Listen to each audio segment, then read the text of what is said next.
Bonjour à tous, c'est Pierre. Alors il y a quelques semaines, LG a présenté à New York son dernier flagship, le LG V40.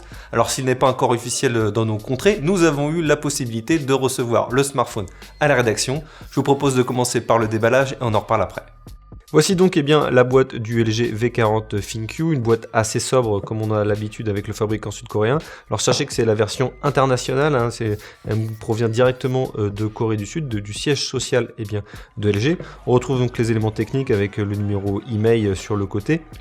On a pas mal d'inscriptions également en sud-coréen. Comme vous pouvez le voir, on a déjà ouvert la boîte, donc les scellés ont déjà été rompus. On retrouve et Google puisque le téléphone embarque assistant de la firme de Mountain View. C'est la version 128 Go de mémoire vive. Alors on ouvre la boîte, on va faire ça rapidement. On retrouve une petite chiffonnette, plutôt sympa pour nettoyer le smartphone, qui est en verre à l'arrière. Voici le smartphone. Alors là, on a un très joli coloris rouge. Il existe aussi dans un coloris bleu. Et on retrouve bien entendu les trois caméras du smartphone. Une caméra de 12 mégapixels, une autre caméra de 12 mégapixels téléobjectif et une caméra 16 mégapixels pour le grand angle. Le lecteur d'empreintes est de la partie. Alors, je vais enlever les plastiques rapidement pour vous montrer. Voilà le téléphone qui est vraiment très très joli, qui prend les traces de doigts comme vous pouvez le voir. On a le lecteur d'empreintes digitales, très jolie couleur. On continue avec le contenu de la boîte. On a un petit mot de bienvenue, Welcome Package. Ça vient, c'est un opérateur sud-coréen, SK Telecom. Nous avons des petits papiers. Alors, censé avoir des petits papiers, oui. Voilà, c'est très simple. On retrouve le chargeur secteur avec en dessous, l'adaptateur USB de type C vers mini USB si vous souhaitez tout simplement faire la transition, la migration de contenu d'un ancien téléphone vers un nouveau téléphone. Nous avons le câble de chargeur traditionnel USB type C. Nous avons également un câble USB, un adaptateur USB vers le type C. Et nous retrouvons également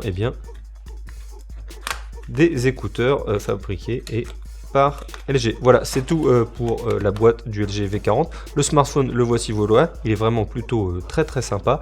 On a vraiment une très très belle finition, une très très jolie couleur et un beau rendu dans les mains.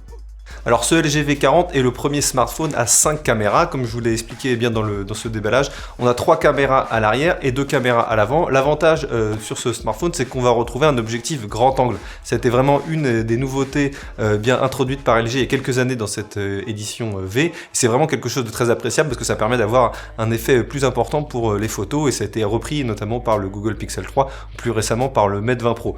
Le smartphone est vraiment très sympa à prendre en main, il a un design qui est vraiment époustouflant, la couleur rouge, moi je suis personnellement très très fan. Son prix est évidemment élevé, il faut compter 1000 $ aux États-Unis et je pense que lorsqu'il sera officialisé en France, on peut tabler sur le même catégorie de prix aux alentours des 1000 €. Mais mes premières impressions sont vraiment très positives. On a vraiment un très très bel écran de 6,4 pouces, c'est vraiment très agréable. On a des specs impeccables avec un Snapdragon 845, 6 Go de RAM.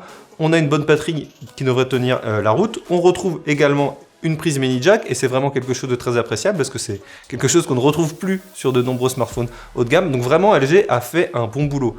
Reste maintenant le tester vraiment dans les prochains jours, dans les prochaines heures pour voir si le software est à la hauteur du hardware, notamment si l'intégration de Google Assistant avec ce petit bouton va faciliter son utilisation. Bref, je vais vous dire tout dans une prochaine vidéo. N'hésitez pas d'ailleurs dans les commentaires à me parler de ce smartphone, à me dire ce que vous souhaitez savoir et comme toujours, je vous invite à laisser un petit pouce bleu pour cette vidéo, à la partager et à vous abonner si ce n'est pas déjà fait. Allez, on se retrouve à plus pour une prochaine vidéo. Ciao.